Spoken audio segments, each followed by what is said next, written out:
terjadi kalau kita manusia terjatuh dalam black hole?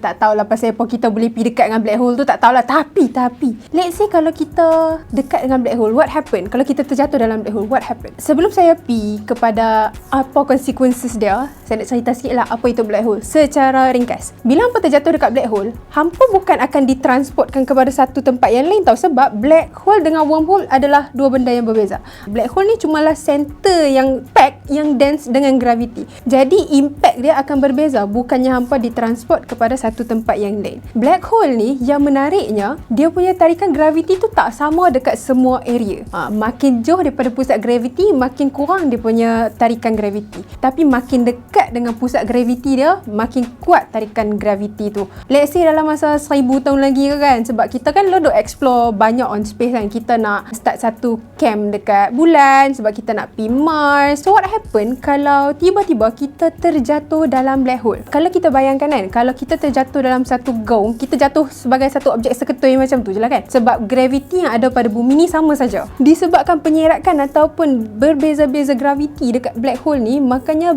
body kita akan react differently bila kita jatuh dalam black hole. Let's say kita terjun kaki dulu kan. Okay, kaki kita akan berada lebih rapat kepada center of gravity dekat black hole tu, dan kepala kita akan ada jauh sikit. Lepas tu kaki kita ni tarikan gravity dia lagi kuat kan, sebab dia dekat dengan center of gravity. Makanya kaki kita ni pun akan ditarik. Tapi kepala kita disebabkan dia tidak menerima tarikan gravity yang sama, kaki kita kalau lama koi jauh, makanya kita makin lama makin panjang. Lah, jadi macam Mr. Fantastic 4 tu kan. Koi lama koi panjang. Disebabkan gravity ni kuat, kita bukan saja menerima tarikan ataupun menerima impact daripada elongation saja. Daripada sisi kita pun, disebabkan kita dihimpit oleh gravity, makanya kita akan jadi koi lama koi halus. Saintis barat menamakan fenomena ini sebagai spaghettifization. Mungkin dia pun lapak lah kot masa tu, masa duk menamakan fenomena ni kan. Kalau spaghettifization ni ditemui oleh saintis Cina, mungkin kita namakan dia mi tarik lah kot. Sebab sama kan, kita koi